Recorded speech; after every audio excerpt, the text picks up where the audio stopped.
Oke, baik langsung kita mulai Bu karena ya. Selamat masih malam, ada Assalamualaikum kegiatan. Ya, warahmatullahi wabarakatuh, silakan. Bapak Ibu, teman-teman semua. Terima kasih Bu Ida.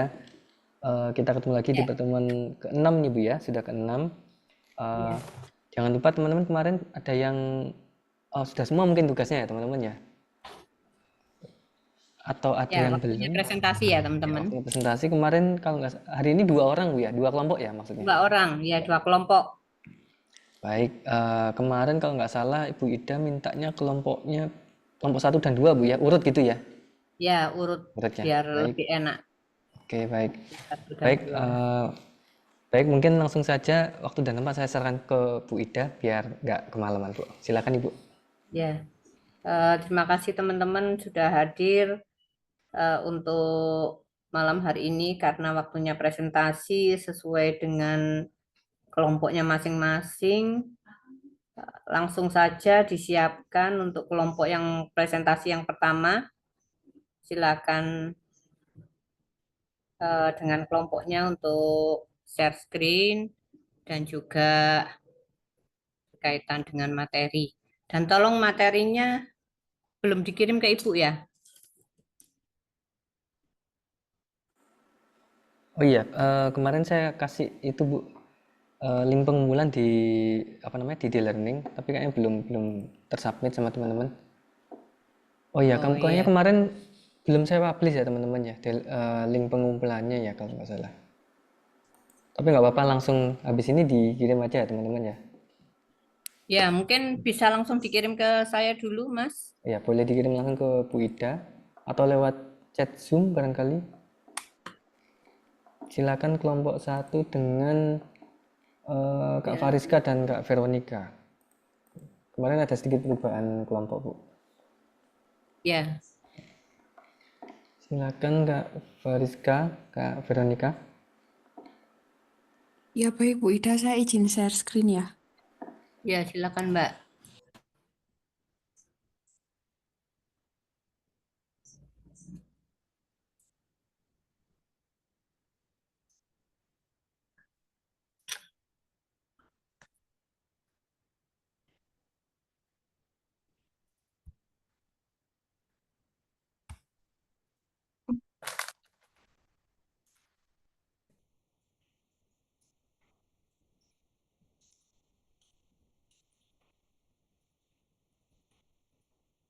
Ya baik, kami dari kelompok 1 yang akan mempresentasikan analisis pasar dengan saya sendiri, Fariska Dwi Ramadhani, dengan rekan saya, Kak Veronica. Di sini kita akan mempresentasikan tentang analisis pasar. Apa sih itu analisis pasar?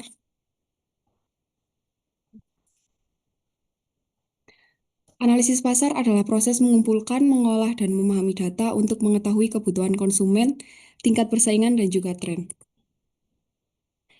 Tujuan analisis pasar itu sendiri adalah untuk memahami lingkungan pasar secara menyeluruh agar perusahaan dapat mengambil keputusan pemasaran yang tepat dan juga efektif. Ruang lingkup analisis pasar sendiri dibagi menjadi 5. Yang pertama adalah analisis segmentasi dan target pasar, di mana analisis segmentasi adalah dengan mengelompokkan konsumen yang setipe dan juga supaya kita tahu target yang potensial untuk bisnis kita. Yang kedua adalah analisis persaingan, di mana analisis persaingan adalah kita menganalisis siapa pesaing kita, apa saja keunggulan dan kelemahan dari mereka, sehingga kita dapat mengetahui posisi produk kita itu sebanding atau tidak dengan mereka. Yang ketiga adalah permintaan dan penawaran. Dengan menganalisis permintaan dan penawaran dari konsumen, kita tahu, jadi tahu harus memproduksi seberapa dan juga harga yang ditetapkan untuk yang cocok untuk konsumen itu sendiri. Yang keempat adalah tren pasar dan perilaku konsumen, yang mana ini sangat wajib untuk dianalisis karena perkembangan tren pasar saat ini seringkali berubah dan juga mengikuti perkembangan zaman sehingga membuat pergeseran preferensi dari konsumen itu cepat. Dan yang terakhir adalah hambatan masuk pasar. Menganalisis hambatan masuk pasar ini juga lumayan penting karena eh, seperti kita butuh modal yang besar, terus kadang juga ada peraturan pemerintah, lisensi apa yang dimiliki oleh pesaing. Jadi dengan kita tahu hambatan masuk pasar, kita jadi menganalisis eh, dapat membantu kita perusahaan mengukur resiko dan kesiapan dalam memasuki pasar. Selanjutnya silakan Kak Veronica. Untuk selanjutnya di sini ada pasar persaingan sempurna. Di mana di sini ada Tolong on cam ya.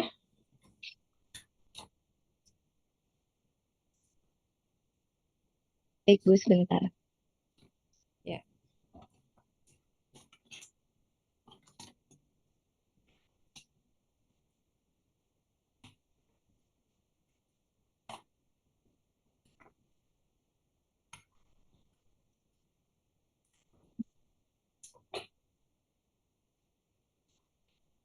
Pas sudah terlihat, Ibu.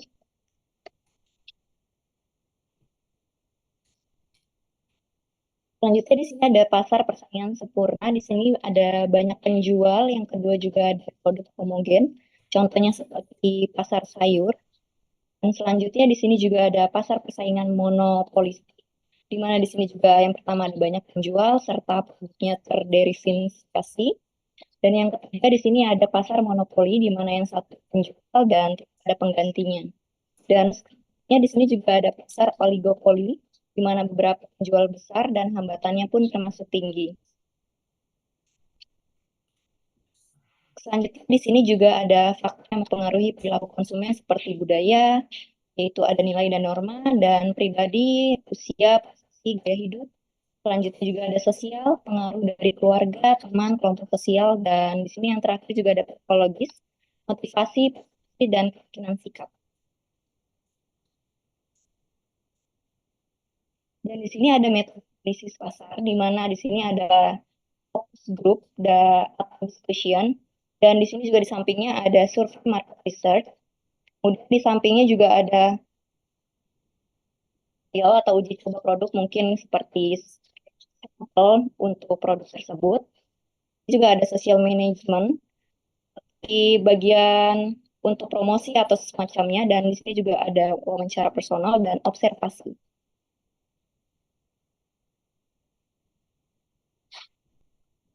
Selanjutnya, ini analisis pasar. Yang ada mengidentifikasi kebutuhan pasar, dan yang kedua di sini adalah menyesuaikan produk dan strategi. Yang ketiga, mengikuti tren dan persaingan. Yang keempat adalah menekankan resiko kegagalan. Terakhir di sini adalah meningkatkan loyalitas dan keunggulan kompetitif. Dan di sini yang terakhir, kesimpulan dari kami adalah analisis pasar merupakan dasar utama di dalam menyusun strategi pemasaran. Dengan memahami kebutuhan konsumen, tren, dan kondisi persaingan, perusahaan dapat menentukan arah produk, harga, promosi, dan distribusi secara lebih efektif. Dan untuk pemahaman yang baik terhadap pasar menjadi sebuah kunci keberhasilan bisnis supaya mampu bertahan dan berkembang di tengah persaingan yang semakin ketat. Sekian dari kelompok kami. Terima kasih. Ya, silakan untuk tanya jawabnya. Teman-teman yang lain silakan menanggapi presentasi dari Mbak Veronica sama siapa tadi? Fariska. Mbak Fariska, oke.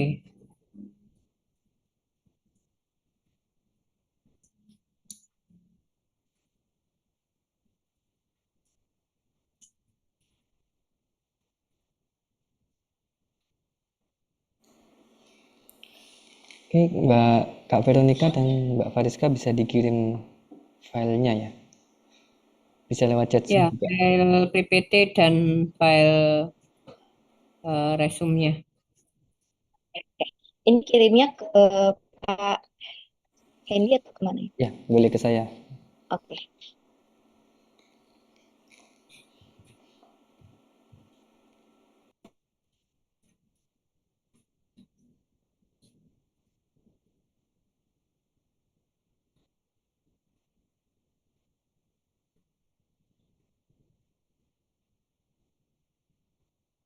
Silakan teman-teman yang lain. Mana suaranya? Tolong on-cam juga ya teman-teman yang lain ya. Silakan menanggapi presentasi dari temannya. Mbak Lintang mungkin mau terlebih dahulu.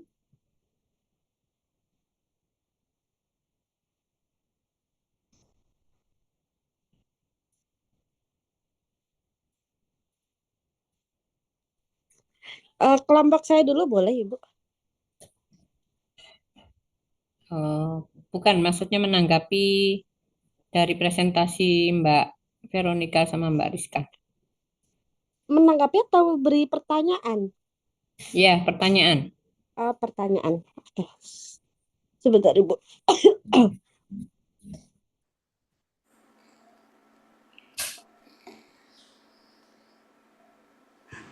Kak Fariska boleh ke slide ke-7 mungkin ya. Oke.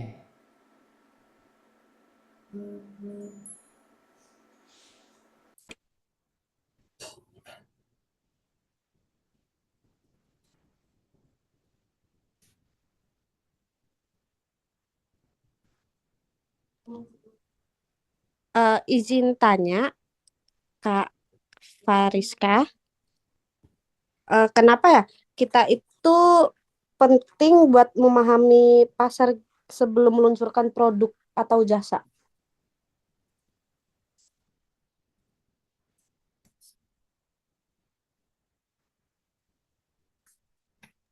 Iya, baik. Izin menjawab Kak Alvita. Eh, Kenapa kita perlu menganalisis pasar sebelum membuat strategi apa pemasarannya gitu ya, Kak Alvita? Ya, oke, Kak. Eh, Kenapa perlu menganalisis pasar? Karena analisis pasar itu kan gunanya untuk membantu perusahaan memahami kondisi pasar itu sendiri. Terus apa Hmm. sih sebenarnya yang dibutuhkan sama konsumen? Terus tren yang sedang berkembang sekarang itu apa? Terus juga mungkin kekuatan dan kelemahan dari pesaing itu sendiri juga apa?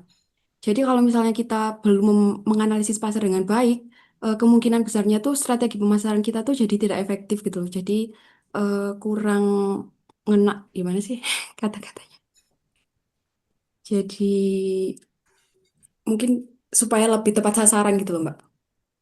Oke, Kak. Paham, paham. Makasih. Oke, silakan yang lain.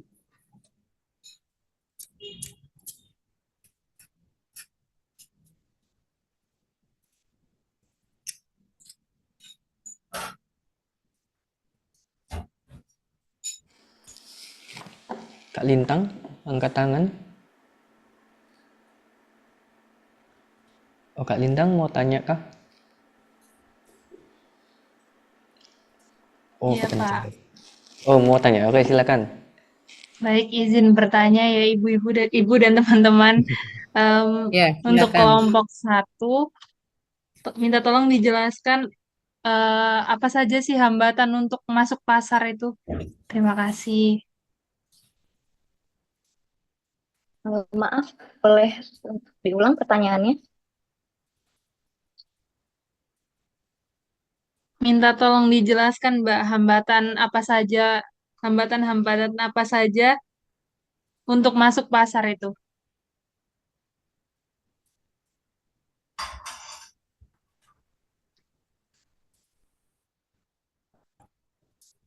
Ya, aku di sini bantu menjawab.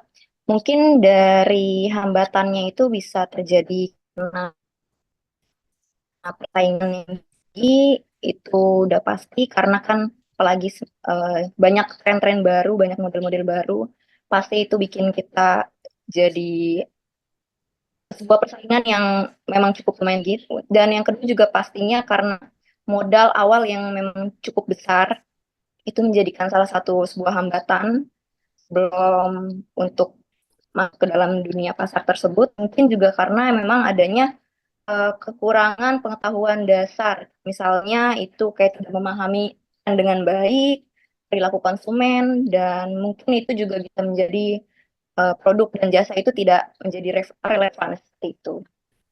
Mungkin ada yang jelas bisa ditanyakan. Baik, terima kasih Mbak Vero.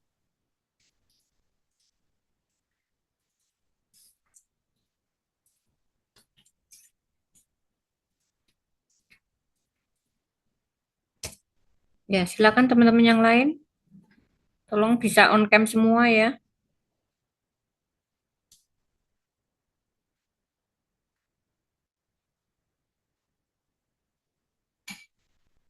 Mas Adi, Mas Rafli, gimana? Mas Dio, Mas Andre.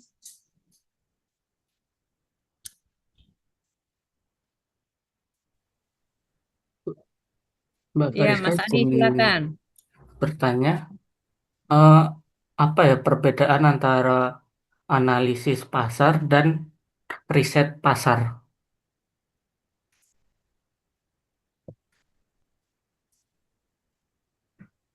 Gimana? Untuk perbedaannya sendiri, mungkin untuk yang dari riset pasar ya. Di sini kan makna dari riset pasar itu adalah proses mengumpulkan sebuah data dan informasi langsung dari pasar atau konsumen untuk mengetahui sebuah kebutuhan atau keinginan. Dan mungkin di sini tujuannya itu adalah seperti memahami siapa target pasarnya, kemudian juga mengetahui kebutuhan atau masalah konsumen, terus kemudian juga mengumpulkan data sebelum pengambilan. Seperti contohnya itu bisa kayak membuat kuesioner pada calon pelanggan dan melakukan wawancara secara langsung gitu. Dan untuk analisis pasar tersendiri itu adalah proses menganalisis data yang sudah ada seperti sudah lebih paham tentang kondisi pasar secara menyeluruh. Dan di sini mungkin seperti contohnya itu adalah menganalisis tren penjualan tahunan dan menyusun kayak SOE, dashboard pasar seperti itu. Mungkin ada Berarti yang lebih kurang jelas luas boleh ke ditanyakan lagi. analisis pasarnya ya datanya. Kenapa? Untuk datanya lebih luas analisis pasar.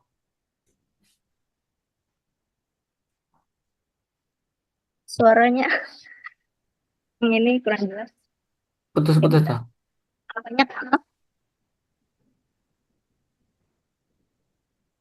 Untuk datanya itu lebih luas analisis pasar apa riset pasar?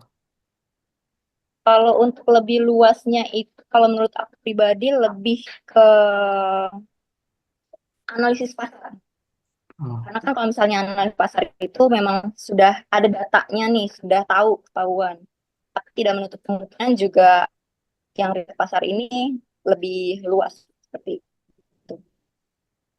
Mungkin satu pertanyaan lagi. Silakan. G- Bagaimana cara kita menyikapi sebuah tren pasar itu dalam beberapa bulan turun terus? Apakah kita harus menyetop apa tidak dulu? Menyetop barang.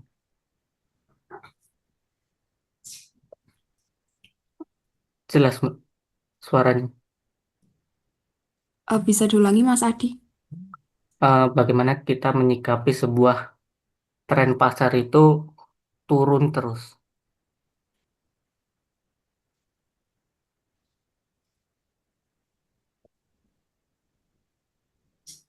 Bisa dipahami pertanyaannya?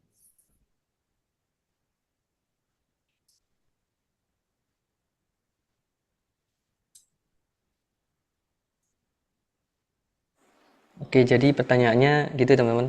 Ketika tren pasar turun, pertanyaan Mas Adi, apakah kita bagaimana cara menanggapinya? Apakah kita harus nyetop barang atau stop mempertahankan stoknya gitu ya, Mas Adi tadi? Ya, benar. Strateginya bagaimana? Oke, itu kayaknya masuk ke manajemen operasional juga Bu Ida ya. Iya.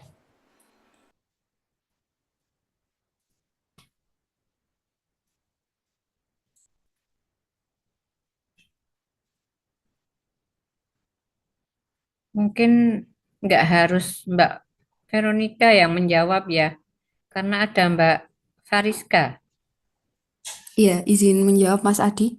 Tadi kan pertanyaannya kalau misalnya tren pasar menurun, kita harus produksi terus barang atau bagaimana? Seperti itu ya.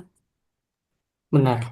Jawabannya mungkin kita analisis dulu trennya kenapa bisa turun. Terus jadi jangan produksi barang dulu. Terus kita produksinya itu nanti pas trennya sudah mulai naik lagi. Seperti itu. Atau ada yang kurang? Gimana Mas Adi? Boleh.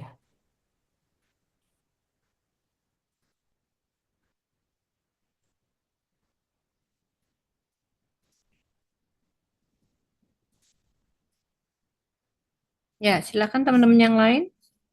Menanggapi juga boleh. Mau tanya lagi juga boleh.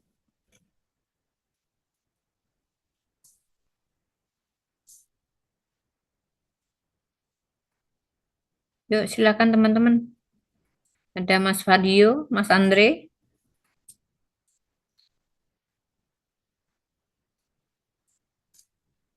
Silakan.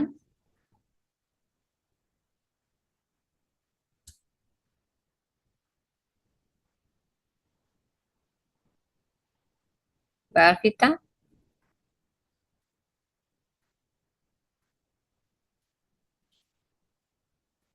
Mbak Lintang barangkali juga ingin menanggapi pertanyaan atau menambahkan boleh. Misalnya tidak pas dengan isi hati masing-masing boleh. Silahkan menanggapi dengan jawaban teman-teman tadi.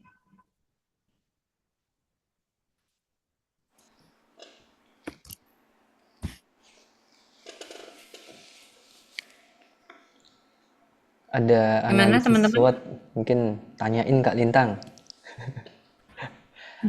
Tanyain apa itu analisis SWOT gitu. Kalau menurut saya tadi jawaban Mbak Vero itu yang kalau tren sudah nggak nggak apa nggak tren lagi itu sebaiknya masih tetap produksi tapi tidak dalam jumlah banyak. Karena menurut saya soalnya masih banyak orang yang mencari meskipun kadang itu sudah tidak tren gitu, Bu. Jadi misalnya lagi tren kaos garis-garis tapi tiba-tiba bulan depan udah nggak tren. Apakah kita tetap produksi? Kalau saya yang punya, saya tetap produksi, Bu. Soalnya itu pasti tetap ada yang cari. Begitu sih, Oke, Bu. Itu kalau menurut saya. Baik, Bu. Terima kasih. oke. Mohon maaf kurang lebihnya. Ya, sama-sama. Gimana kalau menurut Mbak Fariska atau Mbak Veronica? Ya, aku setuju sama jawaban Kak Lintang. Memang benar, karena kan takutnya kalau misalnya kita berhenti produksi juga pasti bakal ada orang juga kan yang mau nyari barang tersebut. Terus kayak kalau misalnya kita produksi terlalu banyak juga sebenarnya salah juga, takutnya kayak makin apa ya, seiring berjalannya waktu kan kayak menurunkan peminatnya kayak gitu. Oke, teman-teman yang lain gimana?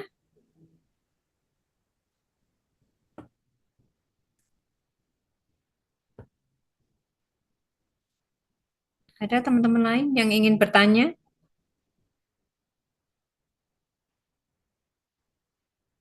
Gimana, teman-teman? Masih ada ini yang lain? Nggak ada suaranya ini, Mas Andri juga nggak ada suaranya. Kemana ini? Mas Radio, Mas Rafli. Ayo, Mas. Ya, Silakan, Mas. oke, izin ya Kak Veronica, izin bertanya, bagaimana kita dapat memanfaatkan data analisis pasar untuk meningkatkan kepuasan bisnis kita?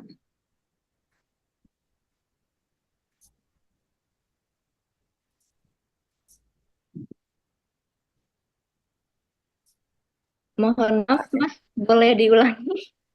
Jelas, Eh, saya boleh izin, diulangi untuk saya. saya izin tulis di Ya, komentar. Oke, oke. boleh. Ya, analisis pasar tadi kaitan dengan analisis pasar. Sudah saya kirim Kak ya.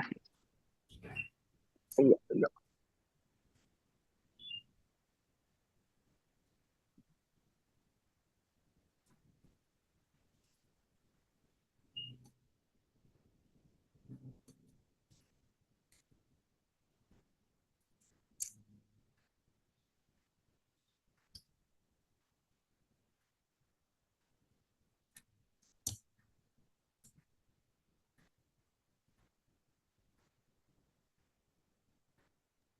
izin menjawab, Mas Wadio. Ya, silahkan. Kakak, Bagaimana kita dapat memanfaatkan data analisis pasar untuk meningkatkan kepuasan bisnis kita? Analisis pasar itu kan gunanya untuk membantu kita memahami kebutuhan pelanggan, terus identifikasi peluang sama meningkatkan strategi pemasarannya usaha kita gitu. Jadi menurut saya dengan menganalisis data itu bisa membuat bisnis kita jadi lebih tepat gitu loh, lebih tepat sasaran dan kita jadi dapat menawarkan produk dan memberikan layanan yang lebih sesuai kepada pelanggan. Sehingga kan kita jadi lebih puas dalam bisnis. Seperti itu. Apa kurang jelas sesuatu?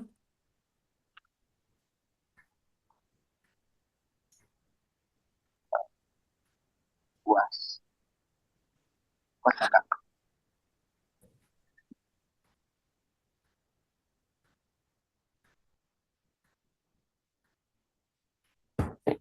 Oke, masih ada teman-teman yang ingin bertanya? Saya ingin bertanya, Bu. Ya, silakan. Izin bertanya, Kak Fariska sama Kak Veronica, apa saja yang menjadi pertimbangan dalam melakukan analisis pasar? Sekian, terima kasih. Apa sudah jelas pertanyaannya?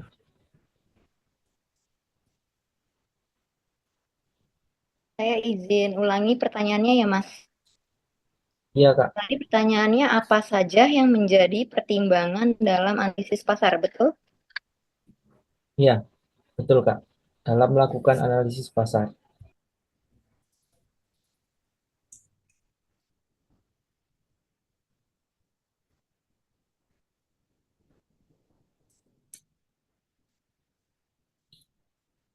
Ya, silakan.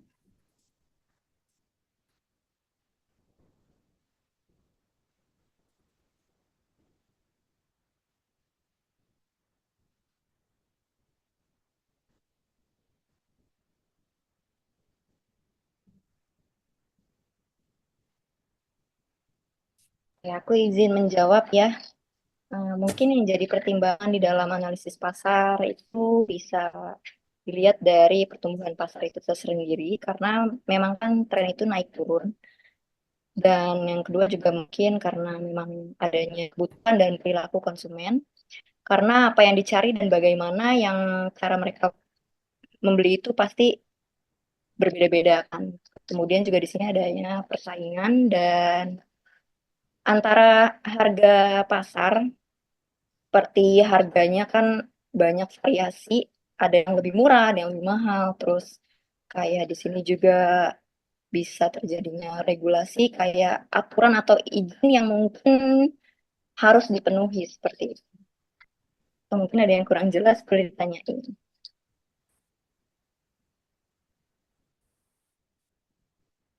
Baik, terima kasih, Kak Veronica. Sudah jelas. Oke, masih ada teman-teman yang ingin bertanya?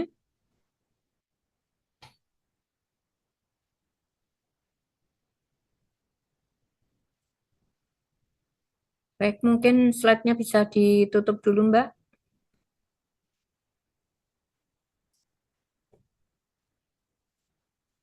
Oke, teman-teman, jadi hari ini kita membahas berkaitan dengan analisis pasar ya. Analisis pasar itu banyak hal memang yang harus dilakukan. Apalagi jika analisis pasar itu berkaitan dengan peluncuran daripada produk sebuah perusahaan gitu ya. Artinya masih awal sekali. Nah, di saat awal sekali itu memang banyak yang harus dilakukan. Tadi di dalam materi sudah beberapa hal sudah disampaikan berkaitan dengan analisis pasar. Jadi analisis pasar itu di mana sebuah perusahaan yang akan membuat sebuah produk ya, yang akan mendirikan sebuah perusahaan, maka mereka harus menganalisis kondisi pasar terlebih dahulu ya. Tadi termasuk disebutkan juga berkaitan ada homogen misalnya. Nah, itu juga memang menyangkut kondisi pasar di mana mereka akan mendirikan sebuah pasar tersebut ya. Nah, kalau awal sekali ya, belum sama sekali memiliki usaha, jadi usaha yang akan diluncurkan pertama dan perlu membuat sebuah perusahaan dulu yang mereka bangun, maka mereka harus menganalisis kondisi pasar yang ada gitu ya. Nah, kondisi ini berkaitan dengan di mana sih perusahaan tersebut akan berdiri. Nah, itu harus disesuaikan. Perusahaan mendirikan sebuah usahanya dengan catatan ya, apa sih produk yang akan diluncurkan. Nah, produk yang akan diluncurkan akan disesuaikan dengan tempat berdirinya usaha. Karena apa? Di sini menyangkut dari bahan baku perusahaan. Nah, contohnya misalnya begini. Sebuah perusahaan tepung misalnya. Nah, tepung itu berasal dari apa? Misalnya berasal dari singkong misalnya. Nah, berarti perusahaan ini harus didirikan di mana dekat dengan penduduk yang memiliki banyak lahan penanamannya dengan bahan singkong. Nah, ini yang utama. Nah, kenapa? Alasannya yang satu, karena dekat dengan lokasi. Yang kedua, bahan baku bisa lebih murah. Yang ketiga, tenaga kerja juga murah. Nah, ini adalah yang diutamakan. Masalah pemasarannya nomor 2. Karena di sini menyangkut produk tepung. Sehingga bahan baku yang dekat ini akan menghemat biaya dari produksi yang dihasilkan. Sehingga diharapkan penjualannya pun bisa dengan harga yang lebih murah dibanding yang lain. Nah, kalau pemasaran tinggal mencari pemasok, distributor. Ya, katakanlah carilah distributor ya. Mereka membutuhkan apa saja? Misalnya contohnya distributor perusahaan Indomie atau Sarimi atau yang lain lah, banyak merek yang lain. Nah, mereka pasti membutuhkan. Nah, dekatilah mereka, tawarkan pada mereka. Mereka membutuhkan berapa banyak tepung yang dibutuhkan setiap harinya. Nah, ini adalah untuk pemasarannya. Selain itu juga bisa langsung dipasarkan ke distributor dan pasar-pasar yang ada, tradisional maupun swalayan. Nah, ini yang sangat penting. Nah, ini kalau memang produksinya adalah tepung. Bagaimana dengan yang lain? Ya, harus dicari juga, dianalisis dulu pasarnya. Letak perusahaan di tempat mana? Kira-kira lingkungannya mendukung enggak masalah bahan bakunya? Kira-kira mendukung enggak berkaitan dengan pemasarannya? Apakah dekat dengan pasar misalnya? Nah, itu juga akan membuat suatu produk itu bisa dikatakan dengan harga yang memadai. Jadi ini sangat dibutuhkan sekali di dalam masyarakat atau di dalam bisnis sebuah perusahaan. Ya. Misalnya perusahaan minuman, apakah perusahaan minuman itu harus di tempat di pinggir desa misalnya? Oh ya tidak sih, gitu ya. Kenapa tidak? Karena kalau minuman kan bahan bakunya banyak di dekat perkotaan. Sehingga mungkin di kota-kota lain hanya didirikan gudang-gudangnya saja sebagai transit untuk memasarkan ke daerah kabupaten maupun kota yang dekat di sekitarnya. Nah, perusahaannya nggak harus di pedesaan. Perusahaannya bisa di lingkungan industri, di perkotaan bisa, atau lingkungan industri yang letaknya di arah kabupaten, bisa juga di situ ada lingkungan industri di mana berbagai macam produk diolah. Ya, contohnya misalnya kalau di Malang di apa ya Ngoro misalnya ya Ngoro Mojokerto itu adalah tempat-tempat industri. Rungkut misalnya itu juga berbagai macam produk yang dihasilkan di sekitarnya karena lingkungannya adalah lingkungan industri sehingga berbagai macam produk yang sudah dihasilkan di sana. Jadi banyak perusahaan-perusahaan yang berdiri di sana dengan berbagai macam merek ya, dengan berbagai macam produk yang dihasilkan, entah itu minuman, entah itu makanan ya.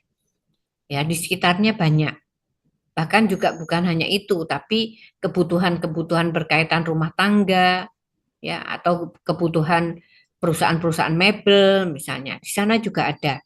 Dari lingkungan-lingkungan seperti itulah yang memang dikelompokkan di mana bisa dihasilkan produk-produk yang dibutuhkan oleh masyarakat luas. Nah, mereka sudah akan mempertimbangkan bagaimana distribusinya, bagaimana mereka mendapatkan bahan bakunya, bagaimana mereka memasukkan ke pasarnya. Nah, itu sudah menjadi pertimbangan oleh mereka.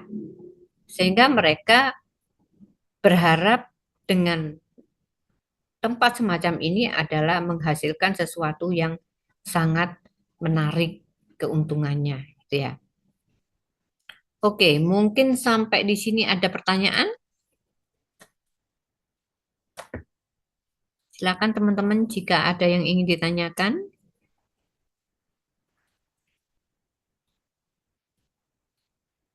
Tadi sudah lumayan banyak ya, ada 5-6 pertanyaan tadi.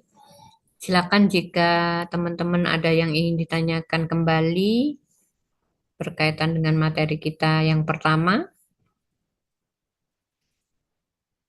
Adakah teman-teman?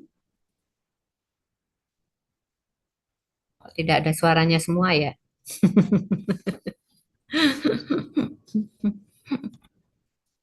Baik, kalau tidak ada teman-teman, berarti kelompok kedua silakan untuk mempresentasikan materinya. Mas, apa tadi Fadio ya? Iya benar Ibu. Ya, silakan Mas. Mas Hafiz, mohon mau di-upload. Ya baik, izin share screen. Ya, silakan.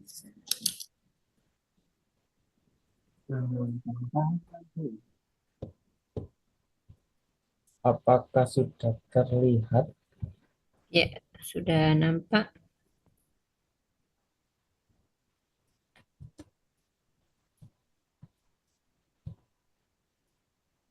Ah, Assalamualaikum warahmatullahi wabarakatuh. Selamat malam Waalaikumsalam warahmatullahi wabarakatuh. teman-teman semuanya. Selamat malam. Kami dari kelompok 2 akan mempresentasikan topik yaitu kewirausahaan, perkembangan ide bisnis.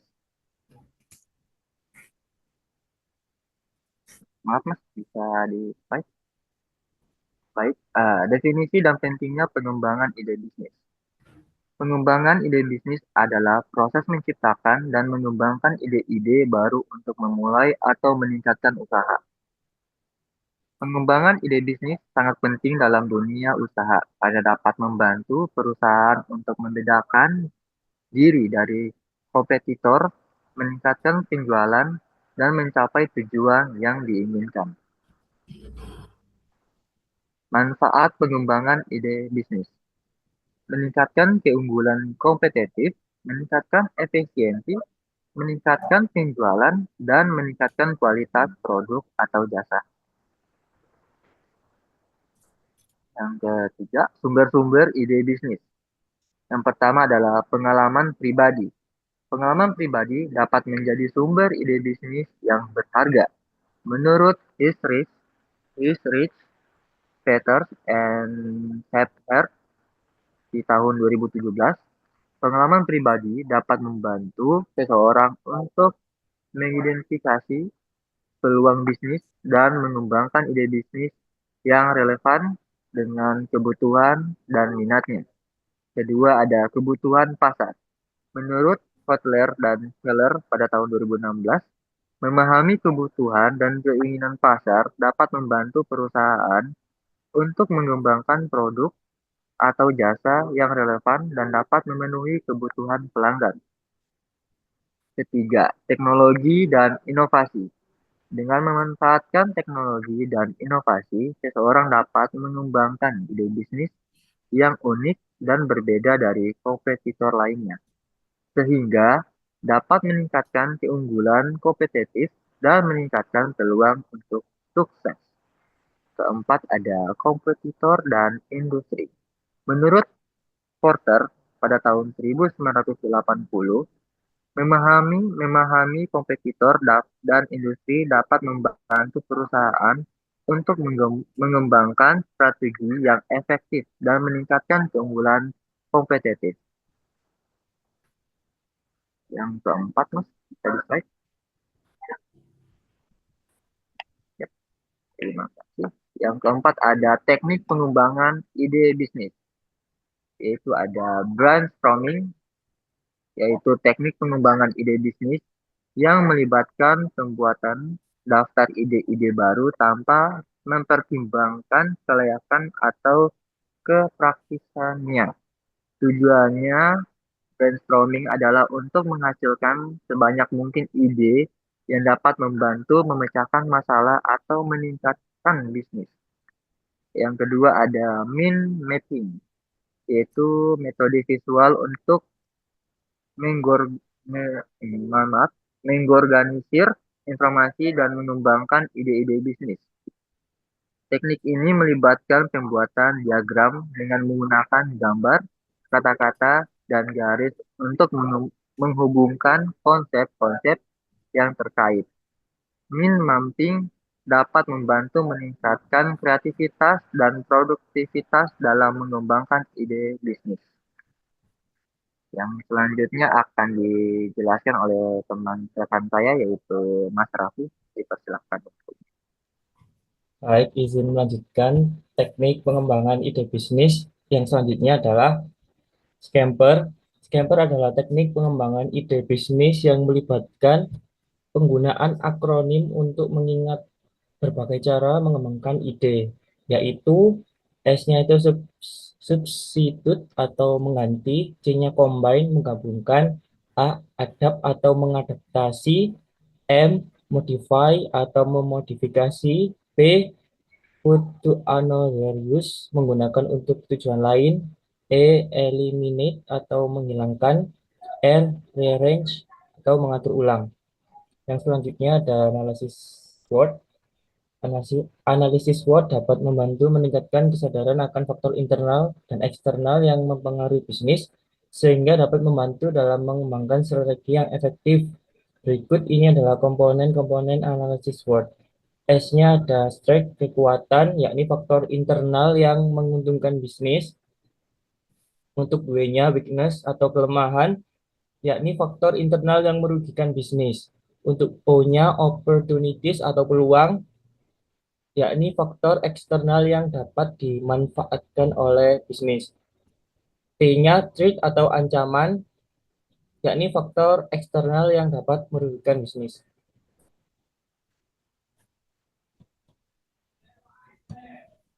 Untuk selanjutnya ada evaluasi dan seleksi ide bisnis. Untuk yang pertama ada kriteria evaluasi ide bisnis, melibatkan penilaian terhadap ide-ide yang telah dihasilkan untuk menentukan mana yang paling layak untuk dikembangkan lebih lanjut.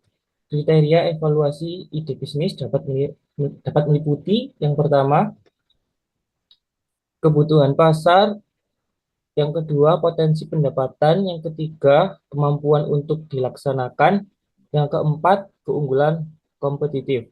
Selanjutnya ada metode evaluasi ide bisnis. Terdapat beberapa metode yang dapat digunakan untuk evaluasi ide bisnis. Antara lain, yang pertama ada analisis SWOT, yang kedua analisis biaya manfaat, dan yang ketiga analisis risiko. Untuk selanjutnya ada metode evaluasi ide bisnis. Seleksi ide bisnis yang layak melibatkan pemilihan ide-ide yang paling berpotensi untuk dikembangkan lebih lanjut. Seleksi ide bisnis yang layak dapat dilakukan dengan menggunakan kriteria evaluasi yang telah ditentukan sebelumnya. Selanjutnya ada implementasi dan pengembangan ide bisnis. Yang pertama, membuat rencana bisnis. Rencana bisnis dapat membantu meningkatkan kesadaran akan tujuan dan strategi bisnis, serta membantu dalam mengelola sumber daya dan menghadapi tantangan. Untuk yang kedua, mengembangkan prototipe. Prototipe dapat membantu meningkatkan kesadaran akan produk atau jasa yang akan ditawarkan, serta membantu dalam mengidentifikasi kelemahan dan kekurangan.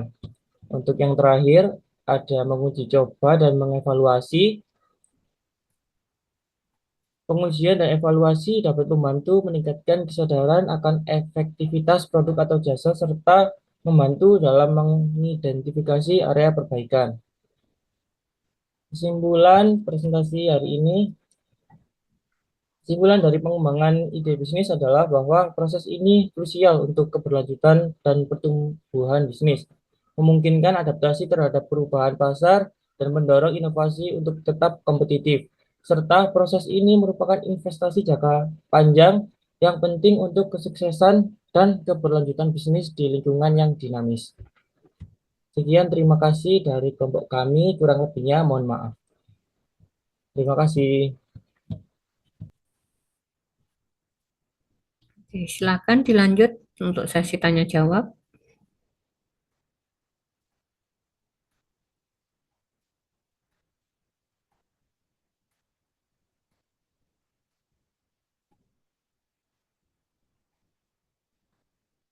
Silakan teman-teman.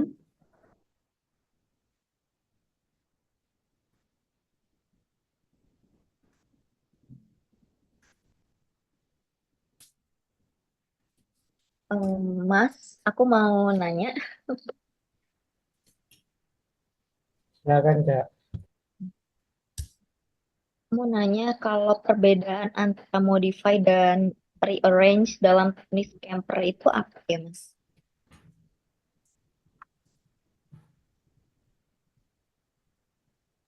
Perbedaan yang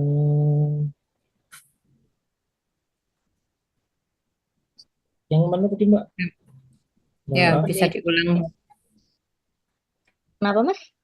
Perbedaan yang Bisa mana tadi? diulang, itu kurang jelas. Oh, iya. Perbedaan antara modify dan rearrange dalam teknik Modify. camper. Ya. Perbedaan modify sama teknik range ya, Mbak ya? Iya. Izin menjawab Kak Veronica. Untuk perbedaan modify sama rearrange dalam teknik scamper, untuk modify sendiri artinya modifikasi, yakni mengubah atau memodifikasi elemen-elemen tertentu dari suatu produk, ide atau proses. Kalau rearrange atau susun ulang atau atur ulang ini mengubah urutan atau susunan elemen baik secara secara fisik maupun konseptual seperti itu. Kurang lebihnya mohon maaf.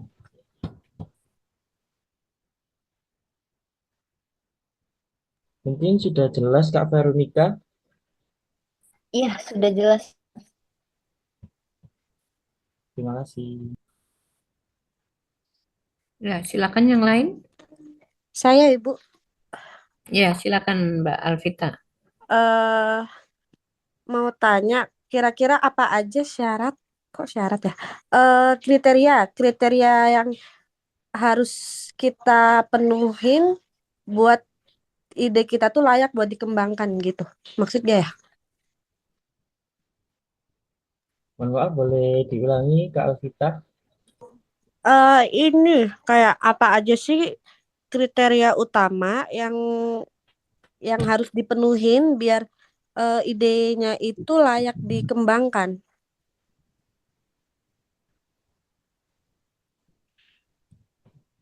Terima kasih Kak Alvita. Silakan bisa Mas Adie atau Mas Rafli yang menjawab.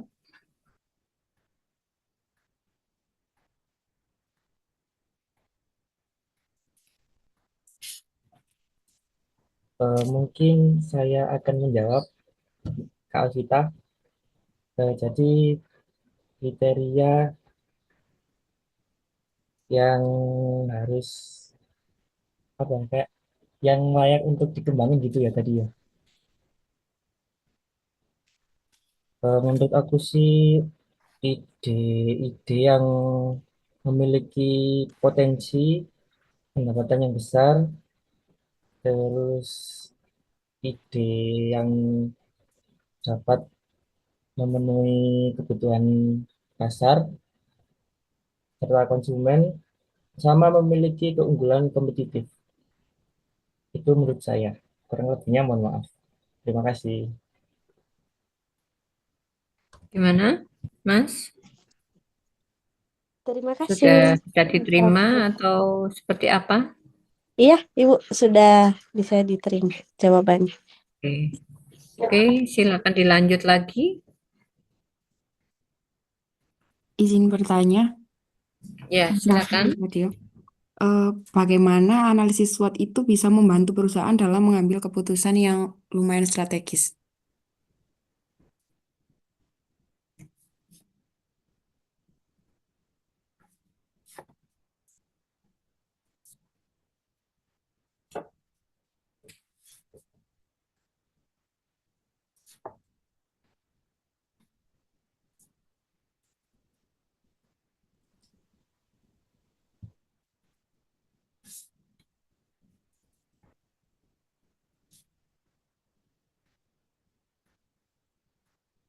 Boleh diulangi Kak Mariska pertanyaannya? Bagaimana analisis SWOT itu bisa membantu perusahaan dalam mengambil keputusan yang lumayan strategis?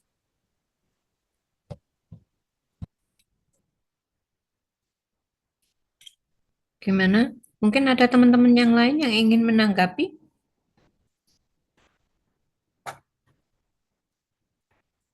Izin menjawab, Bu.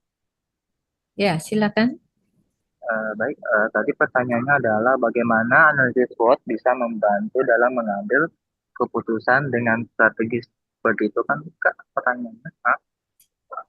Iya, Mas. Ya, Iya, jadi kalau menurut saya itu ada beberapa. Yang mungkin yang pertama itu mengidentifikasi kekuatan. Jadi analisis SWOT ini membantu kita untuk mengidentifikasi kekuatan internal yang dapat dimanfaatkan untuk mencapai tujuan. Terus ada mengidentifikasi kelemahan. Dengan mengidentifikasi kelemahan itu membantu kita untuk bisa tahu kelemahan internal yang perlu kita perbaiki atau diatasi. Ada juga mengidentifikasi peluang. Dengan mengidentifikasi peluang ini kita peluang peluang eksternal yang dapat dimanfaatkan untuk mencapai tujuan. Dan keempat itu ada mengidentifikasi ancaman. Dengan mengidentifikasi ancaman eksternal yang perlu diantisipasi dan diatasi. Dengan melakukan beberapa hal itu, kita bisa mengembangkan strategi, mengambil keputusan, dan eh, mengantisipasi resiko. Mungkin begitu. Terima kasih.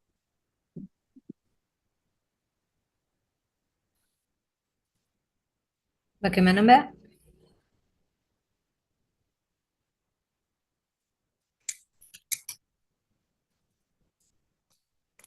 Sudah bisa diterima? Bisa, Bu. Ya, silakan dilanjutkan kembali.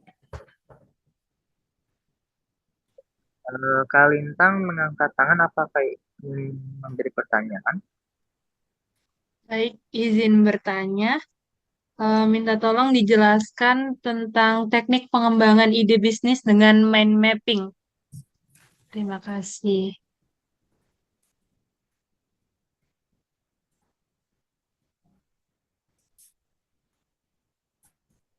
Mohon maaf Kak, tolong jelaskan perbedaan atau persamaan ya Kak?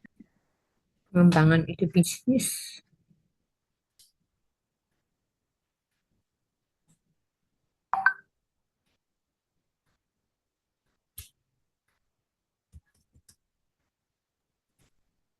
Mohon maaf Kak Lintang, bisa diulangi pertanyaannya? Oh iya Kak, minta tolong dijelaskan teknik pengembangan ide bisnis dengan mind mapping. Tadi kan ada tuh beberapa teknik pengembangan. Nah, minta tolong dijelaskan dengan yang dengan mind mapping. Terima kasih. Baik, izin menjawab. Pertanyaannya adalah tolong jelaskan teknik perkembangan dengan menggunakan map mapping. Baik, cara menggunakan map mapping untuk perkembangan yaitu dengan tentukan tujuannya, tentukan topik atau tema yang ingin dikembangkan seperti proyek baru, perencanaan acara, atau penyelesaian masalah. Yang keduanya, buat titik pusat. Tulis tema utama di tengah kertas atau aplikasi map mapping. Ketiga, tambahkan cabang utama. Buat beberapa cabang utama yang mewakili aspek-aspek penting dari tema yang akan kita buat. Keempat, tambahkan subcabang. Dari setiap cabang utama, tambahkan subcabang untuk detail lebih lanjut atau ide terkait. Kelima, gunakan kata kunci dan gambar. Kata kunci dan gambar. eh, Kata kunci singkat dan gambar untuk membuat minimap lebih menarik dan mudah dipahami. Dan keenam, hubungkan ide, tarik semua garis cabang-cabang yang telah kita buat itu untuk dihubungkan ide-ide terkait satu sama lain. Begitu Kak, kira-kira. Untuk mendapatkan satu ide.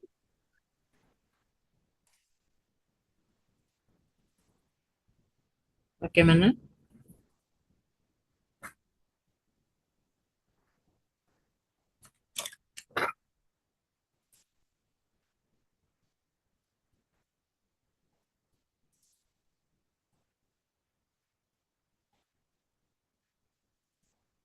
Bisa diterima, Mbak?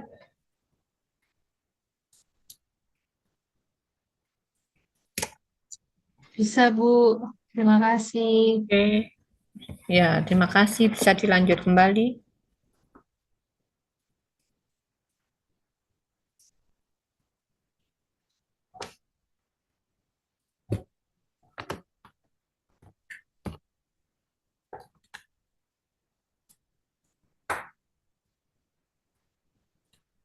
Ya, silakan teman-teman yang lain.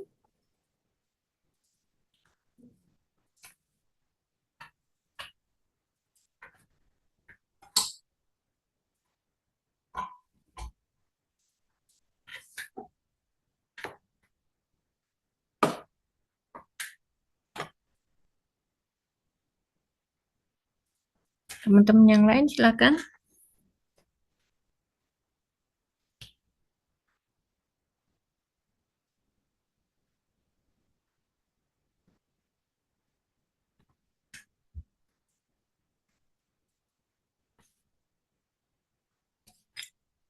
Yang mau bertanya lagi silakan.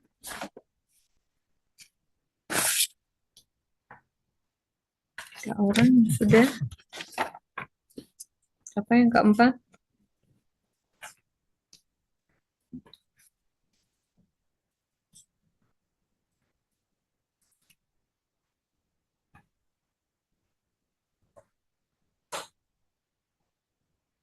Mas Adi? Mas Andre? Belum ada suaranya dari tadi. Ya Mas, silakan Mas.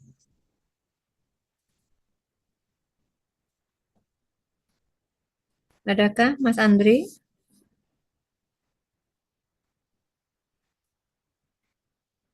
Halo? Mana? Nggak ada orangnya ya?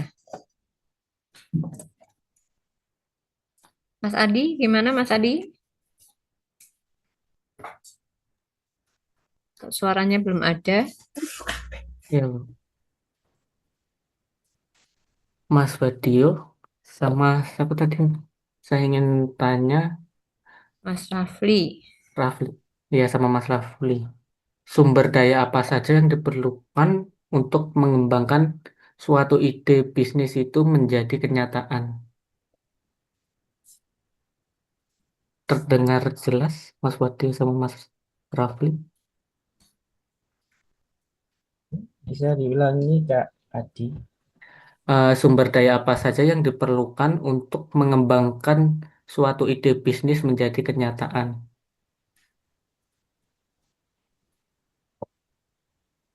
Mungkin itu sih. Baik, sudah jelas tadi.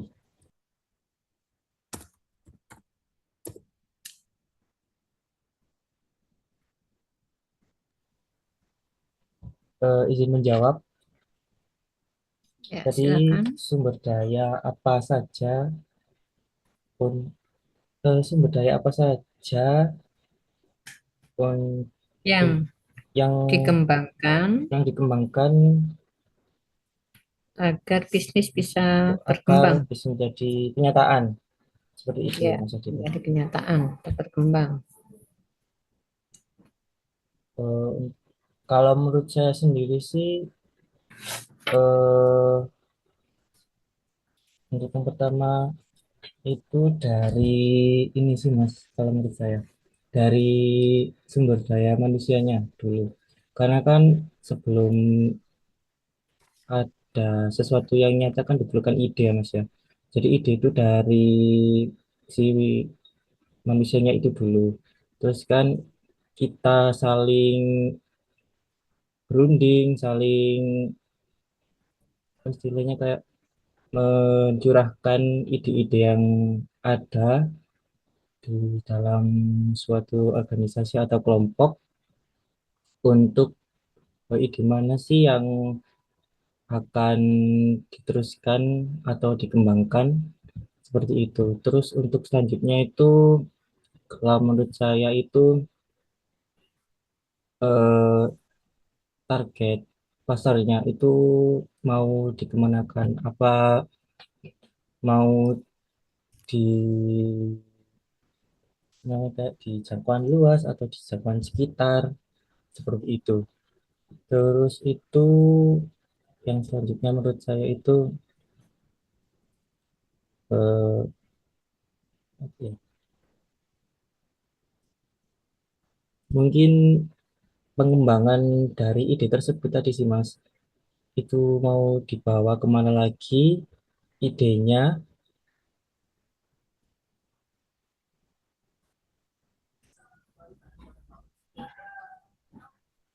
Ya, Kalau mungkin menurut saya seperti itu kurang lebihnya, mohon maaf. ya, mungkin ada yang akan menambah, mungkin Mas Fadio, Mas apa tadi gandengannya? Ya, Mas Fadio ya. Tadi Mungkin mau mohon maaf, nambahkan. saya tadi nangkapnya itu sumber daya apa saja yang diperlukan dalam membuat ide bisnis menjadi kenyataan. Aku nangkapnya kayak gitu, Bu. Itu pertanyaannya benar atau salah ya, Bu ya? Nah, yang Benar, diperlukan tadi ya, yang diperlukan agar bisnis bisa berkembang gitu ya. Bisnis bisa Jadi menjadi besar gitu. pastinya untuk sumber daya apa saja yang diperlukan dalam membuat ide bisnis menjadi kenyataan, pastinya apa yang utama menurut saya sendiri adalah modal. Karena dengan adanya modal, tentunya semua yang kita perlukan itu di bisa dikerjakan dengan adanya modal, terus ada tim yang solid yang bisa saling membantu, saling mengkokoh, saling menguatkan untuk bisa bekerja sama untuk bisa mencapai titik yaitu bisa membangun suatu usaha yang kita impikan menjadi nyata. Terus dengan adanya jaringan koneksi dengan orang-orang yang mendukung kita dalam hal membangun usaha kita itu, untuk menjadi nyata. Terus mencari teknologi apa saja yang kita butuhkan dalam hal membangun usaha apa yang ingin kita lakukan itu. Terus jika ada dana pasti kita juga bisa mencari sumber daya manusia, terus mencari informasi, data yang relevan untuk membantu dalam mengambilan keputusan dalam mengembangkan bisnis yang akan kita lakukan itu. Terus ada ruang dan fasilitas, tempat dan fasilitas yang diperlukan untuk menjalankan bisnis seperti kantor, gudang, dan peralatan lainnya. Terus ada waktu yang cukup untuk mengembangkan. Mohon maaf Bu, ada kereta lewat.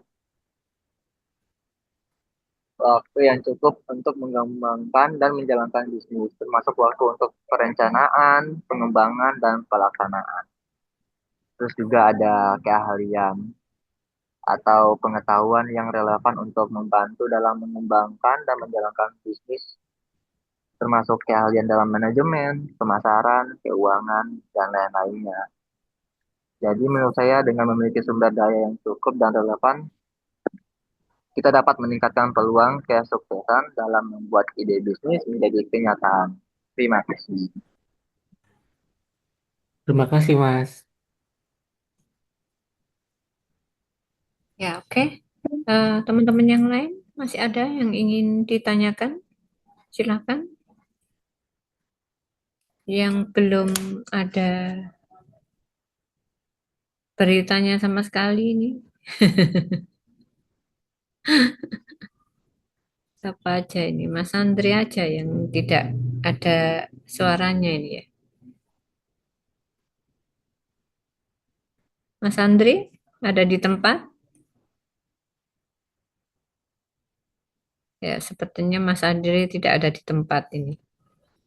Baik, mungkin teman yang lain masih ada yang ingin disampaikan kembali, mungkin barangkali masih ada pertanyaan yang ingin ditanyakan kembali. Silakan jika ada.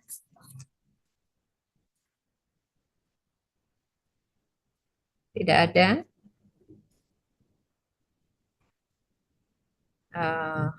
Baik, Ibu ingin menanggapi beberapa hal tadi berkaitan dengan materi kita pada materi yang kedua. Nah, Ibu ingin tanya nih, kira-kira kalau saya lagi berdiskusi dengan beberapa orang teman, mungkinkah saya memiliki suatu ide yang muncul tiba-tiba saat saya lagi berdiskusi? Adakah kira-kira teman?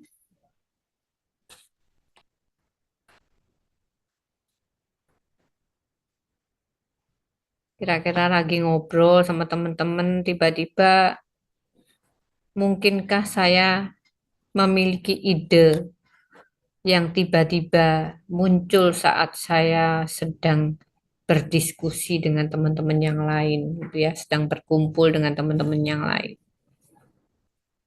Bisa nggak kira-kira?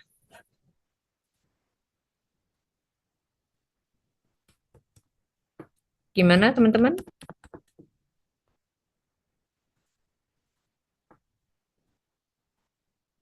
Siapa nih yang mau jawab? Izin menjawab, Bu. Ya, silakan Mas. Kalau menurut saya sendiri bisa, karena menurut saya ide itu bisa datang di mana saja dan kapanpun tanpa melihat waktu dan tempat. Mm-mm. Oke, terima kasih. Ya, Mas Fadio. Oke. Jadi ide itu bisa datang dari mana saja ya. Artinya entah kita di saat sendiri, entah kita sedang berdiskusi dengan orang lain, dengan teman-teman kita, ide itu akan bisa muncul dalam jangka waktu yang pendek. Artinya tiba-tiba muncul begitu karena mendapat suatu inspirasi dari pembicaraan teman-teman yang ada di sekitar kita tadi. Ya, tiba-tiba muncul ide bahwa oh saya perlu membuat suatu produk yang saat ini belum ada misalnya.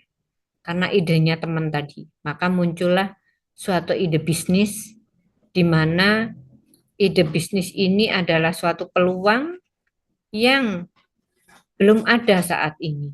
Ya. Nah, contoh nih, kemarin di kelas reguler itu saya suruh untuk membuat produk yang harus dipresentasikan mereka, membuat produk sendiri dan dipresentasikan di kelas. Nah, kemudian ada salah satu yang membuat minuman dari sayur pare. Tahu teman-teman sayur pare? Tahu Bu pahit. Ya, pahit ya. Sayur pare pahit. Tetapi di sini justru es yang dibuat ini ternyata tidak pahit.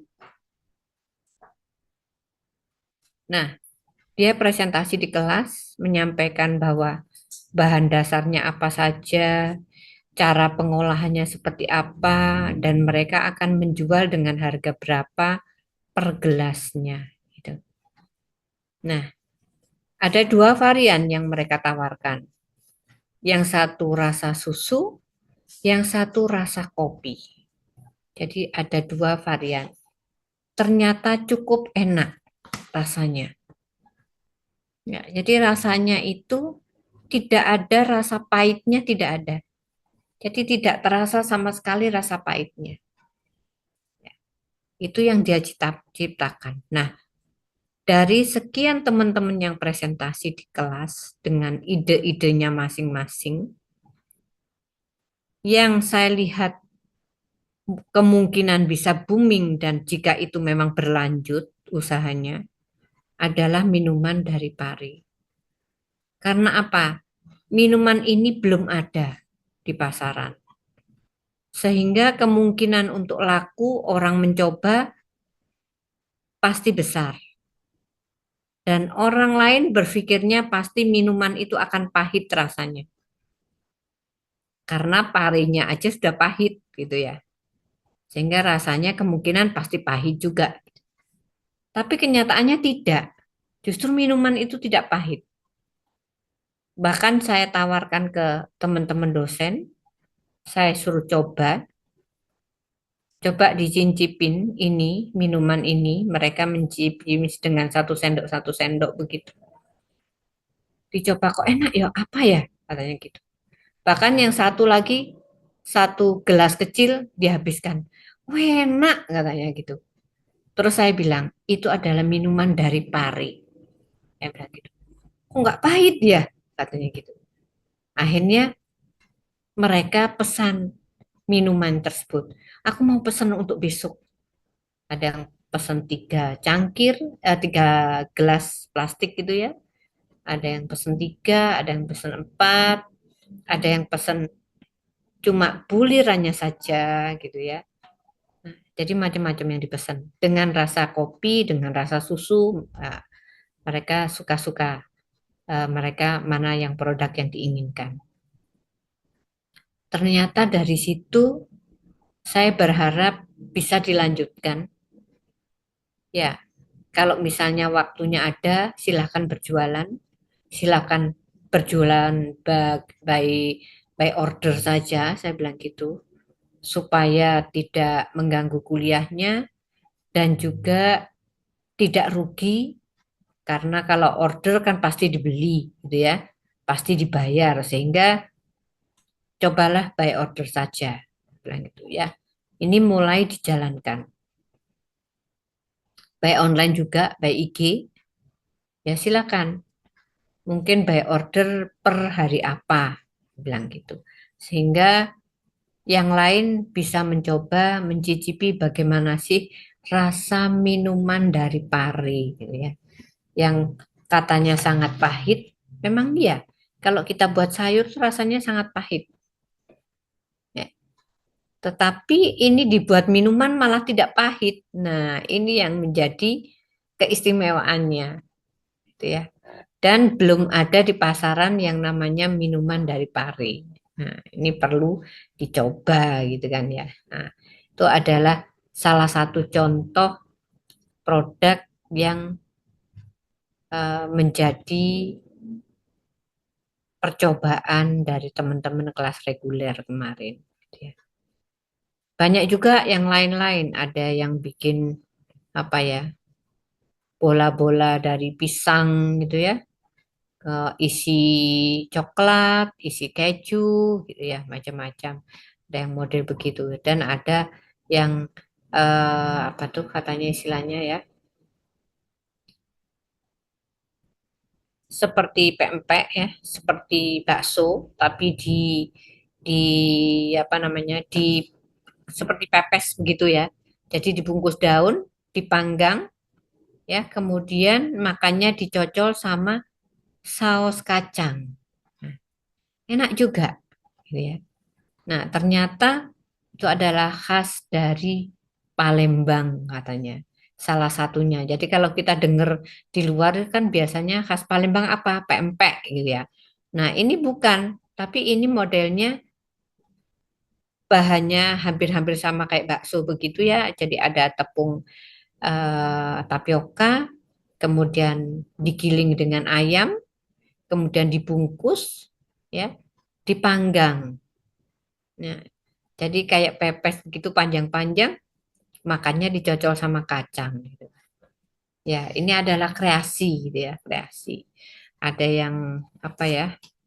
Kemarin itu bikin siomay, ada bikin siomay juga. Jadi bikin siomay yang bahan-bahannya mereka buat sendiri, mereka coba campur sendiri, yang berbeda dengan yang ada di pasaran gitu maksudnya. Nah, ini akhirnya juga bagus juga dan dia juga mulai mencoba untuk online gitu ya. Jadi silakan by order saja supaya tidak rugi gitu ya. Dan ini sudah berjalan 2 bulan ini mereka berjualan. Tetapi tidak tiap hari karena menyesuaikan waktu kuliah ya, karena kuliahnya reguler juga setiap hari sehingga waktunya juga terbatas, jadi mereka by order. Nah, ini contoh ya. Kemudian selain itu ya, yang namanya usaha ya memang perlu suatu perjuangan, perlu suatu ide, perlu suatu inovasi, perlu suatu tekad ya, berani. Berani bukan berarti hanya sekedar berani untuk bekerja, tapi berani untuk menanggung risiko yang ada juga. Karena setiap bisnis ada risiko juga, ya. Nah, itu yang perlu dipelajari juga, karena tidak segampang itu kita bicara dan kita melihat kondisi di lapangan. Jadi memiliki suatu perbedaan-perbedaan. Nah, komponen dalam pengembangan suatu usaha itu ada beberapa hal juga ya, yang dimana ada unsur internal dan ada unsur eksternalnya. Jadi internalnya berkaitan dengan diri sendiri, keinginan keras untuk memiliki suatu usaha, memahami teknik-teknik yang ada, kemudian membuat anggaran-anggaran yang harus dikeluarkan seberapa, itu semua juga harus disesuaikan. Pangsa pasarnya pasti juga harus disesuaikan. Nah, kemudian kalau berkaitan dengan eksternalnya, yaitu untuk memperoleh suatu anggaran tadi, usaha tergantung daripada anggaran yang ada. Artinya seberapa sih kita punya dana, gitu ya, yang bisa kita kembangkan. Nah, jangan mengganggu uang dapur. Ya, jadi kita harus punya tabungan, di mana tabungan itu bisa kita gunakan untuk usaha. Kalau uang dapur dipakai usaha, bingung nanti waktunya mau belanja, ternyata masih jadi dagangan misalnya. Jadi belum laku misalnya. Nah, itu kan akan mengganggu ekonomi keluarga. Tapi kalau itu memang tabungan tersendiri, maka di sini perputarannya di awal mungkin masih kurang jalan, belum begitu lancar, ya nggak ada masalah gitu karena tidak mengganggu. Tetapi tetap harus bertekad dan berupaya untuk bisa segera laku dan bisa berkembang. Nah, kemudian juga mengikuti perkembangan informasi. Jadi informasi itu harus diikuti. Informasi terkait tren pasar itu harus diikuti. Apa sih trennya saat ini gitu ya. Kalau tren saat ini itu katakanlah kafe misalnya ya. Kafe itu kan sangat banyak banget di sekitar kita. Mau yang harga mulai paling rendah sampai paling mahal ada. Nah, ini adalah pangsa pasarnya yang berbeda-beda. Pangsa pasar kalangan menengah ke bawah dan kalangan menengah ke atas. Karena harga kopi kan yang harga 70 juga ada, yang harga 100 juga ada, ya. Tapi apakah kita mampu membeli? Nah, ini berarti pangsa pasarnya memang kelas atas, sehingga menyesuaikan. Nah, kalau kalangan menengah ke bawah berbeda, mungkin ya berkisar antara 10-15 ribu, ya masih bisa. Kalau kalangan menengah ya mungkin 20-25 masih bisa lah gitu ya. Tapi kalau kalangan bawah mungkin bisa beli, kalau yang sekarang banyak beredar itu kopi yang dijual keliling. Ya, keliling menggunakan sepeda motor itu. Kopi 8.000. Itu sudah banyak di pasaran ya, keliling. Keliling nanti berhenti di satu tempat begitu di pinggir jalan, mereka menawarkan kopinya. Kopi yang harga 8.000 itu juga ada. Nah, tergantung rasa keinginan kita yang seperti apa. Kalau kita kepingin yang lebih enak ya pasti kelasnya ya kelas yang berbeda gitu ya. Di sekitar kita banyak. Ada 11-12, ada Coca, ada apa lagi? Ada apa itu? Free, apa itu? Ya, ada Starbucks, ada ya banyak di sekitar kita. Ya.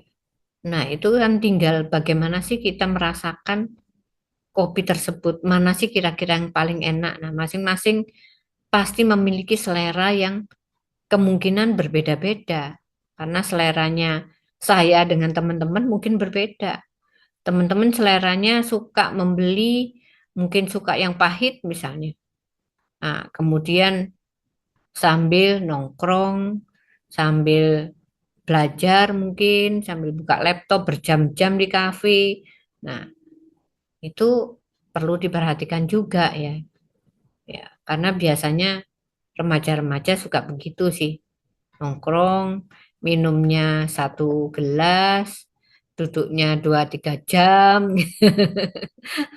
Nah itu sekarang kan biasa begitu ya. Tidak hanya di kafe saja. Saya rasa kalau teman-teman ke McD-nya sebelahnya Brawijaya itu luar biasa itu perkembangannya. Ya di sana sangat banyak banget itu mahasiswa yang duduk di sana berjam-jam ya sambil makan, sambil mengerjakan tugas, bahkan sampai pagi karena McD-nya 24 jam ya. Nah, kalau di tempat-tempat lain ya tidak 24 jam, mungkin hanya sehari saja sampai malam. Nah, kalau yang 24 jam ya mereka-mereka yang masih banyak tugas mereka bisa mengerjakan sampai tengah malam. Tengah malam baru pulang, mungkin ada yang lewat tengah malam misalnya kalau yang tugasnya banyak banget gitu ya. Sambil makan, mungkin sambil apa ya, mungkin juga cari kopi juga gitu ya yang mereka makan. Nah, itu adalah berkaitan dengan berbagai macam unsur dari eksternal tadi ya. Kemudian situasi lingkungan di sekitar masuk eksternal. Kemudian mutu-mutu produk ya, karena ini adalah berkaitan dengan harga, berkaitan dengan situasi lingkungan sekitar usaha, Nah, itu juga akan bisa mempengaruhi bagaimana sih perkembangan usaha tersebut gitu ya. Jangkauannya misalnya itu juga bisa mempengaruhi usaha-usaha yang ada pada sekitar kita. Nah, ini sangat penting dipahami. Tetapi kalau kita melihat dari jenis-jenis usaha beda lagi ya. Kalau jenis usaha misalnya berkaitan dengan vertikal, horizontal, ya itu di mana sih mereka bisa mengembangkan sebuah usaha, sebuah bisnis ya, di mana pengembangan usaha itu mempunyai suatu tujuan yang kuat, usaha yang utama itu usaha apa, harus kompetitif ya, dengan lingkungan yang ada maupun segala macam kebutuhan-kebutuhan yang memang harus memadai di mana mereka harus mengembangkan usahanya gitu ya. Jadi banyak hal. Nah, tadi sudah banyak juga yang dibahas oleh teman-teman tadi berkaitan dengan dua macam judul tadi ya, di mana bisnis itu juga memerlukan suatu perjuangan ya, harus berjuang. Tadi dikatakan ada analisis SWOT di mana usaha itu ya bagaimana caranya mengatasi kalau lagi turun, bagaimana caranya menaikkan kembali usahanya ya. Ya tetap harus berupaya. Apakah kita akan menonton di satu macam usaha saja? Nah, tidak bisa juga. Kita harus mengembangkan. Inovasi harus ada. Coba teman-teman kalau lihat perkembangan Indomie. Nah, Indomie itu saat ini ada berapa macam rasa yang teman-teman ketahui? Berapa macam rasa yang sudah ada? Banyak banget. Ya. Padahal dulu awal-awal ya hanya rasa ayam. Kemudian mie goreng. Mie goreng ya original ya. Satu rasa saja. Tetapi sekarang bagaimana kalau melihat kondisi perkembangannya? Sekian bulan mereka akan meluncurkan satu inovasi lagi, ya, produk baru dengan varian rasa yang berbeda. Sekarang teman-teman ingin merasakan makanan dari luar Jawa, Indomie pasti ada. Ya karena rasanya kan macam-macam.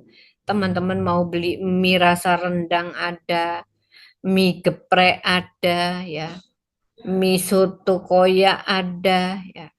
Kemudian apalagi? Mie pedas dower ada. Yang goreng pun yang di gelas ada gitu ya, yang tinggal seduh gitu ya, tidak perlu merebus juga ada. Ya varian rasa macam-macam, ada kari, ada soto, ada goreng, ada geprek, ada dower ya, karena pedasnya gitu ya. Ada apa lagi? Banyak sekali rempah-rempah dari daerah pulau lain pun ya dibuat ya. Rasa apa itu? Rawon juga ada ya. Rasa rendang ada. Nah, itulah varian rasa yang mereka sajikan dengan berbagai macam varian rasa.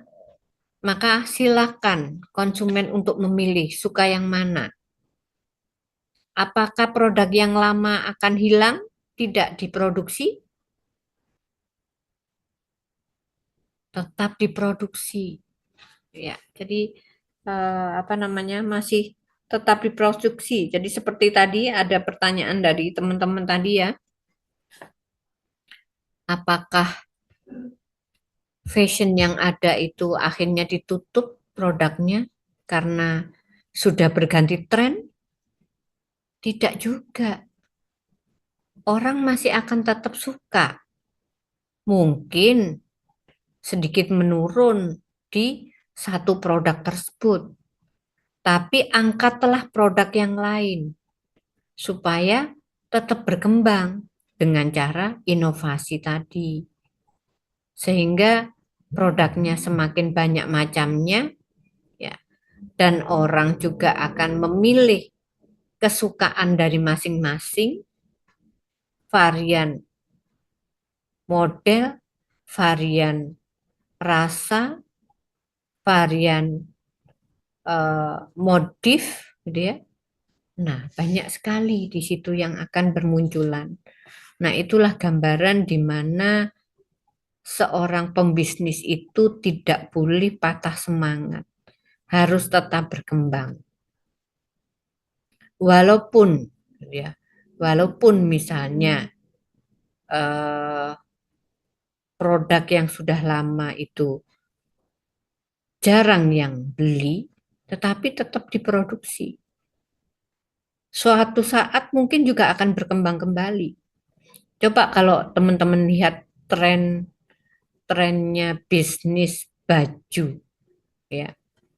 Baju itu trennya akan berputar terus, tidak akan berhenti. Pada saat ini trennya apa? Suatu saat nanti, saat teman-teman sudah memiliki keluarga, memiliki anak, tren itu bisa berubah, dan saat-saat anak-anak teman-teman sudah mulai besar, tren itu akan kembali lagi pada tren yang dulu dengan sedikit modifikasi lagi. Jadi tren itu juga akan tetap terus berkembang, jadi berputar terus. Tidak akan berhenti pada satu sisi, berhenti total tidak, tetapi hanya berputar. Ya, akan berkembang kembali pada suatu saat titik nanti, gitu ya. Jadi itu adalah materi kita pada hari ini. Teman-teman silakan jika ada yang ingin ditanyakan, barangkali apa yang Ibu sampaikan ada yang masih kurang jelas atau menjadi ganjalan teman-teman, silakan ditanyakan. Silakan juga on cam, kita ambil kamera dulu, ambil dokumentasi karena dari tadi belum ambil dokumentasi, silakan on cam semua.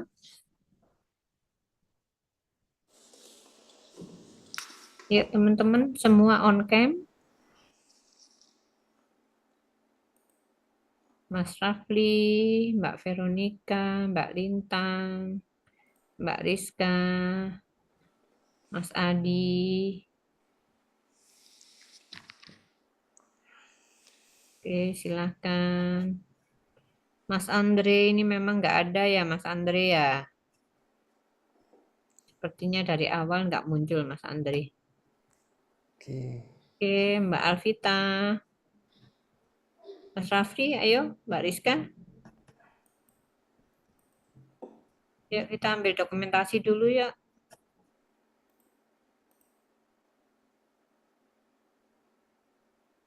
Yuk agak nampak supaya nggak patah, cuman atasnya saja.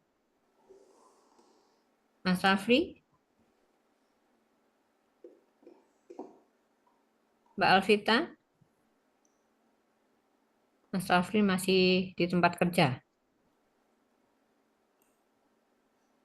Mungkin sementara gini aja, Bu. Oke. Ya, oke. Silakan. Oh, masih di jalan. Oke, baik. Baik, Ya. teman-teman, saya hitung 1, 2, 3.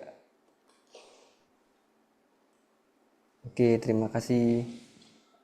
Ya, terima kasih teman-teman atas presentasinya juga pada malam hari ini. Sampai ketemu lagi di minggu depan, melanjutkan di kelompok yang selanjutnya.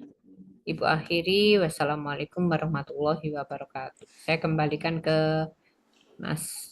Baik, Silakan. waalaikumsalam warahmatullahi wabarakatuh. Baik, terima kasih Bu Ida atas materinya. Teman-teman, bagi yang belum bentuk kelompok, bisa bentuk kelompok ya dengan teman-teman yang belum dapat juga. Terus untuk nomor kelompoknya berapa, teman-teman bisa pilih topiknya di e-learning yang ditugas itu ya teman-teman. Coba saya share screen sebentar biar kelihatan. Oke. Nah, ini teman-teman. Sudah kelihatan? Nah, bagi teman-teman yang belum, ini tinggal Belum sisa. nampak.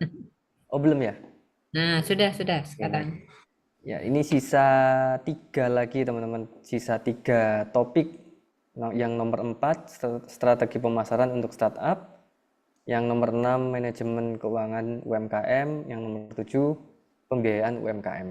Nah, kayaknya beberapa ada yang nggak masuk juga Bu Ida yang ada di Simaka. Jadi mungkin kayaknya nggak semua judul ini mungkin dapat. Atau kemarin saya umumkan juga gini Bu Ida, teman-teman yang mungkin misalkan setelah menghubungi teman yang lain ternyata nggak ada respon atau mungkin memang tidak aktif seperti yang di Simaka, beberapa memang tidak aktif, bisa mengumpulkan secara individu gitu Bu. Tapi konfirmasi ke saya teman-teman ya, kalau sudah milih, Kak saya mau pilih nomor 4 misalkan, segera konfirmasi, nanti akan saya ibaratnya saya plot di sini gitu. Oke, silakan dilanjutkan urutannya sesuai dengan urutan yang ada di materinya. Untuk minggu depan silakan. Ya, Yang jadi belum hari ini berarti minggu depan harus bisa menyampaikan gitu ya.